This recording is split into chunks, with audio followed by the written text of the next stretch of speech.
In his latest attempt to put the Epstein story behind him, Trump has declared war on black people, and to no surprise, Congress is going right along with him. And the rest of us have to ask, isn't it time we take to the streets? The fascist takeover of Los Angeles was and remains a war against brown people. But now, Trump has turned his attention to Washington, D.C. in what is nothing less than a war against black people. Using part of the Home Rule Act, Trump just federalized the D.C. police and is putting 800 National Guardsmen on patrol in the city. He plans on uprooting the homeless and harassing anyone on the streets they deem unworthy. Think this is not just about black people? Listen to what Pam Bondi had to say.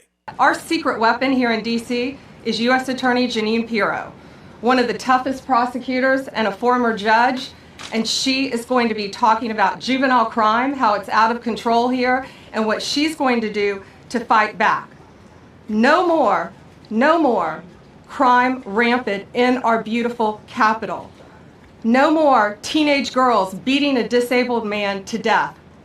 No more of that. No more drive-bys. We're going to do everything we can. So first of all, as everyone is pointing out, crime is not rampant in D.C. It's actually been lowered dramatically.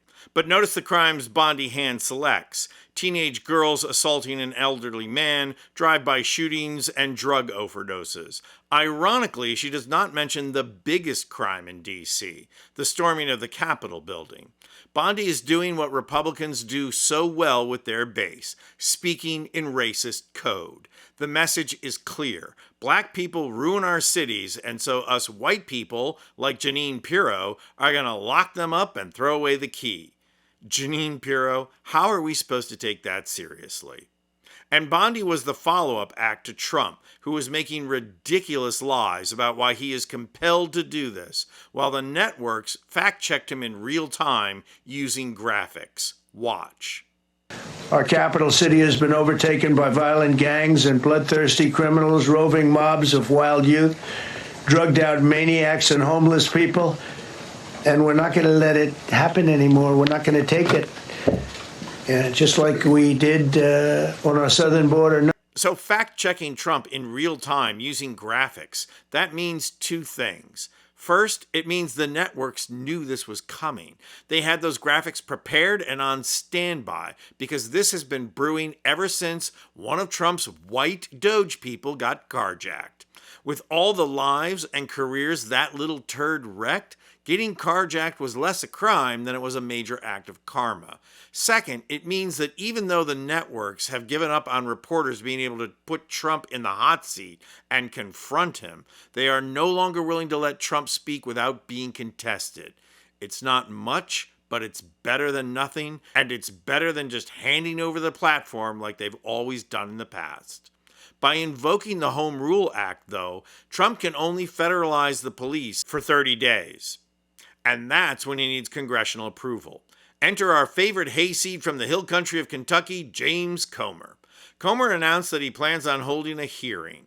Comer holding a hearing on anything means it's clown show time. Regardless, Comer announced that, alongside President Trump, the House Oversight Committee is also advancing legislative solutions to protect Americans in their capital city. And once again, it's classic Republican racial code. Protecting Americans in their capital is basically saying protect tourists in D.C. from all the scary black people that live there. And so, whatever the president wants to do to round up black people, we're all in. Comer is out to ensure the base that the majority white Republican Congress has no hesitation in taking control away from a black-run city. Well, that black-run city, whose city council has plenty of white people on it, just pushed back.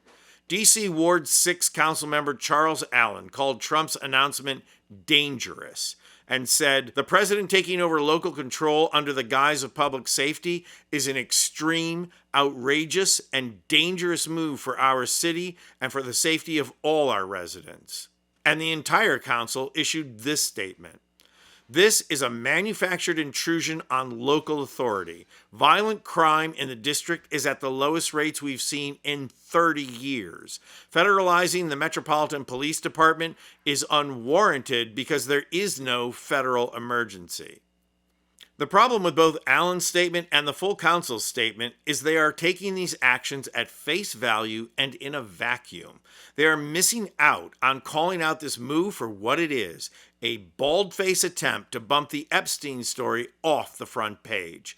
Every response to everything Trump does cannot let that pass by. Yes, the city council must push back, but they have to keep the Epstein debacle front and center in their opposition, because Epstein is Trump's kryptonite.